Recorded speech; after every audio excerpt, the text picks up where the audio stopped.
Periods के अंदर ऐसे कौन से चेंजेस होते हैं जो यह इशारा करते हैं कि आप अपनी मीनोपॉज के नज़दीक हैं? पीरियड्स के अंदर यानी कि मासिक के दौरान ऐसी क्या क्या चेंजेस आते हैं आपके शरीर में? ऐसे कौन कौन से बदलाव आते हैं? आपके पीरियड्स किस प्रकार से बदलते हैं जब आप अपने मीनोपॉज के नज़दीक होती हैं? इसके बारे में आज हम यहाँ पे डिटेल में जानेंगे। मैं डॉक्टर दीप्ति जैन, गायनेकोलॉजिस्ट, आपको पूरे डिटेल में ये समझाऊंगी कि जब आपका पीरियड जाने वाला होता है यानी कि मीनोपॉज होने वाला होता है तो किस तरह के चेंजेस आपकी बॉडी के अंदर आते हैं और क्या क्या चेंजेस आते हैं आपके पीरियड्स के अंदर। ये बहुत सी महिलाओं को कन्फ्यूजन होता है कि मैडम मेरे पीरियड जल्दी आ रहे हैं, लेट आ रहे हैं, कहीं ऐसा तो नहीं कि मेरा पीरियड जाने वाला है, मीनोपॉज होने वाला है।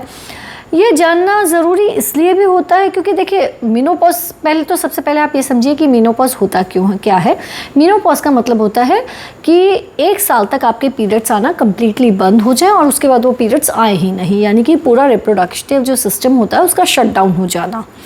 मीनोपॉज होने के बाद प्रेगनेंसी नहीं होती, हो सकती है आपके बॉडी के अंदर काफ़ी चेंजेस आ जाते हैं।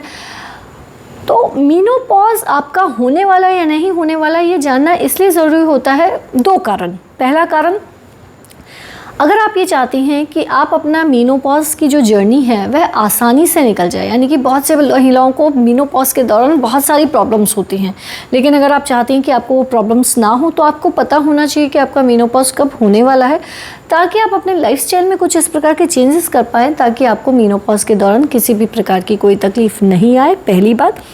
दूसरी महत्वपूर्ण बात, बहुत सी महिलाएं जो प्रेगनेंसी प्लान कर रही होती हैं, उम्र 30s के अंदर कुछ होती है, लेकिन उन्हें पता ही नहीं पड़ता है कि उनको जल्दी मीनोपॉज होने वाला है। तो इसलिए भी आपको ये जानना ज़रूरी है कि कब आपका मीनोपॉज होने वाला है, क्योंकि अगर आप प्रेगनेंसी प्लान कर रही हैं और बाय चांस आपका मीनोपॉज जल्दी होने वाला है तो आप डॉक्टर की सहायता ले पाएँ, आप जो भी दवाइयाँ वगैरह लेके अपना प्रेगनेंसी होने को स्टिमुलेट कर पाएँ ताकि ये मौका आपके हाथ से नहीं निकले। तो आइए जानते हैं कि मीनोपॉज जब होने वाला होता है तो पीरियड्स के अंदर क्या क्या चेंजेस आते हैं। जब आपका मीनोपॉज नज़दीक होता है तो आपकी बॉडी के अंदर जो ईस्ट्रोजन हार्मोन होता है उसका लेवल फ्लक्चुएट हो रहा होता है, कभी ज़्यादा कभी कम की साइड में, जिसके कारण कि पीरियड्स में चेंजेस आते हैं। पीरियड जल्दी आ सकता है या लेट आ सकता है। कई महिलाएं कहती हैं कि 15-20 दिन में पीरियड आ जाता है, यानी कि महीने में 2 बार पीरियड आ जाता है। कुछ महिलाओं की कंप्लेन होती है कि पीरियड डिले हो गया है या स्किप हो गया है, यानी कि लेट आ रहा है, महीने की जगह 1.5 महीने पे आ रहा है। पहले तो उनके पीरियड्स बिल्कुल टाइम पे आ जाते थे, लेकिन अभी कुछ समय से लेट आ रहे हैं, या फिर पीरियड मिस हो रहे हैं, या फिर पीरियड्स के बीच में ब्लीडिंग हो रही है, स्पॉटिंग हो रही है। कभी कभी महिलाओं की शिकायत होती है कि पीरियड्स के बीच में ब्राउनिश डिस्चार्ज हो रहा है, पीरियड्स हैवी आ रहे हैं, या फिर कभी कभी पीरियड्स का फ्लो कम भी हो जाता है, क्योंकि ईस्ट्रोजन का लेवल फ्लक्चुएट करता है, कभी ज़्यादा और कभी कम की साइड में। इसलिए दोनों ही प्रकार के चेंजेस कॉमन होते हैं, यानी कि कम ब्लीडिंग आना या फिर ज़्यादा आना, या तो फ्रीक्वेंट पीरियड्स हो जाना यानी जल्दी आना, या फिर लेट आना। तो अगर आप 40s में हैं अपने और आपके पीरियड्स परसिस्टेंटली, आपकी साइकिल 7 दिन से ज़्यादा की डिले चेंज हो गई है, तो यह आपका एक अर्ली पेरीमीनोपॉज हो सकता है, यानी कि आप मीनोपॉज के नज़दीक हैं लेकिन ये उसका शुरुआती समय है। परंतु अगर आपके साइकिल 60 डेज़ के बाद में आ रहे हैं, 60 दिन से भी ऊपर होके आ रहे हैं, तो हो सकता है कि आप लेट पेरीमीनोपॉज में हो, यानी कि आपका मीनोपॉज होने वाला है, उसके एंड वाली स्टेज में आप आ गई हैं। तो पीरियड्स इस प्रकार के आपके जल्दी और लेट आ सकते हैं। पीरियड्स में ब्लीडिंग में प्रॉब्लम आ सकती है, ब्लीडिंग पैटर्न चेंज हो सकता है। एक और चीज़ समझिए, ऐसा नहीं है कि एक बार ही पीरियड जल्दी आ गया, एक बार पीरियड लेट आ गया तो इसका मतलब है मेनोपॉज हो जाने वाला है। जी नहीं, बिल्कुल भी ऐसा नहीं है। यह चीज़ें स्पेसिफिकली अगर परसिस्टेंटली ऐसा हो रहा है, और स्पेसिफिकली आप अगर अपनी 40s में हैं, अगर आप अपने 30s में हैं तो भी कभी कभी आजकल थोड़ा जल्दी मेनोपॉज होने का रिस्क रहता है। अगर आप अपने 30s के अंदर ही हैं और फिर भी आपको ये सिम्टम्स आ रहे हैं तो आपको अपने डॉक्टर से कंसल्ट कर लेना चाहिए, क्योंकि जब मरीज़ हमारे पास आते हैं और ऐसे सिम्टम्स हमें देते हैं तो हम कुछ टेस्ट उनके कराते हैं, जैसे कि सीरम FSH लेवल होता है, सोनोग्राफी करके देखते हैं कि उसमें फॉलिकल्स का काउंट वगैरह कितना है, जिससे कि हमें एक आइडिया लग जाता है कि मेनोपॉज जल्दी होने वाला है या नहीं होने वाला है।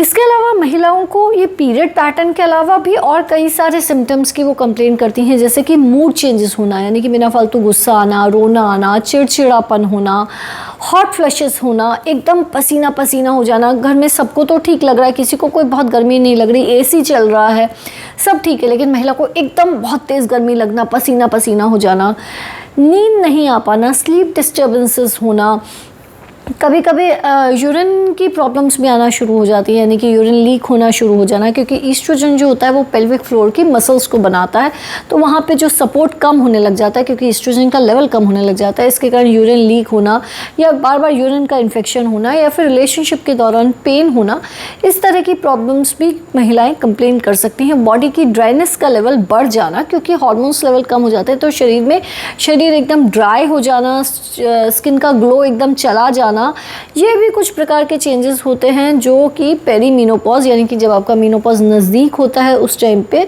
देखे जा सकते हैं। देखिए, नॉर्मली तो मीनोपॉज 40s में जाके होता है। अगर मैं इंडिया के अंदर बात करूं तो एवरेज एज जो मीनोपॉज की है वो 46-47 ईयर्स के आसपास है, लगभग 45 से 50 के बीच में मैं कहूँगी। परंतु कुछ महिलाओं में जल्दी मीनोपॉज हो जाता है, यानी कि पीरियड जल्दी चले जाते हैं।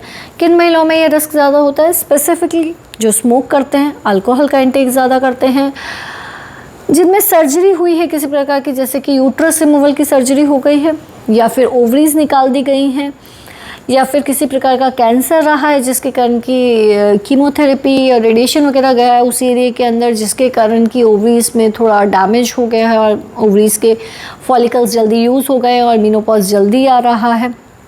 तो ये वो ग्रुप ऑफ पेशेंट्स होते हैं जिनमें कि मीनोपॉज थोड़ा जल्दी आने की पॉसिबिलिटी होती है। और जेनेटिक्स एक बहुत इंपॉर्टेंट फैक्टर है।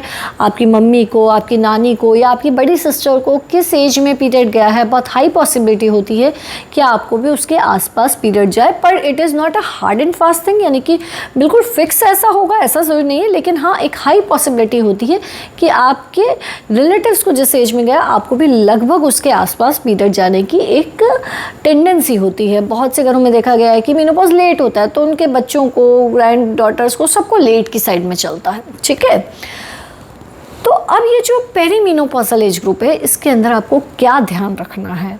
इसके अंदर आपको अपना नॉर्मल जो डाइट है उसके अंदर फ्रूट्स और वेजिटेबल्स का इंटेक बढ़ा देना है, हरी सब्जियों और फल का इंटेक बढ़ा देना है, पानी ज़्यादा लेना है। ऐसे फल जैसे कि जिसमें पेक्टिन अच्छी अमाउंट में होता है वह आपके कोलेजन सिंथेसिस को बढ़ाते हैं, जिसके कारण कि ईस्ट्रोजन की कमी के कारण जो आपकी बॉडी में चेंजेस आते हैं वह थोड़े कम हो जाते हैं।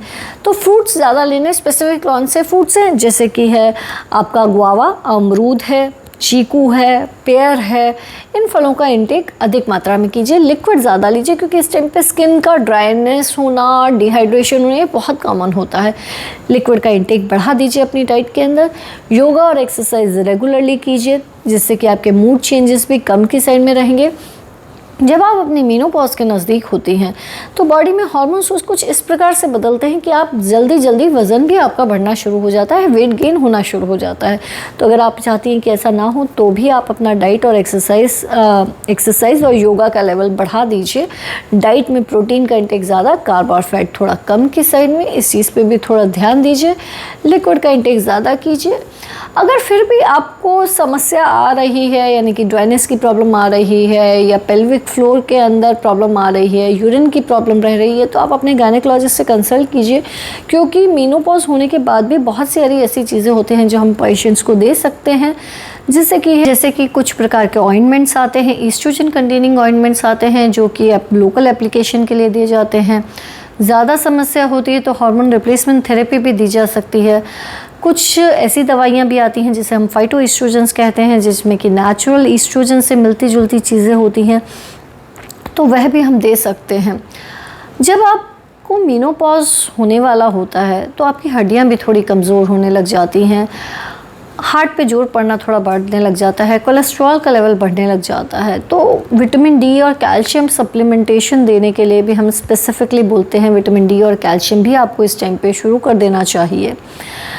इसमें जो रिस्क रहता है, यानी कि कॉम्प्लिकेशंस क्या हो सकते हैं। कॉम्प्लिकेशंस जब आप इस मीनोपॉज के नज़दीक होती हैं तो कभी कभी क्या होता है, ब्लीडिंग अधिक होने के कारण एनीमिया यानी कि खून की कमी होने का रिस्क रहता है। दूसरा, कभी कभी कुछ हार्मोनल चेंजेस कुछ इस प्रकार के होते हैं कि यूट्रस की लाइनिंग थोड़ा इरेगुलरली ग्रो होती है और बच्चेदानी का कैंसर होने का भी रिस्क रहता है।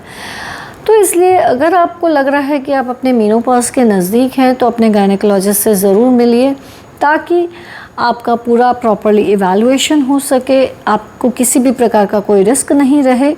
अगर आपको फिर भी कोई कन्फ्यूजन है तो आप कमेंट बॉक्स में लिख के हमसे पूछ सकती हैं। चैनल को सब्सक्राइब कीजिए। धन्यवाद।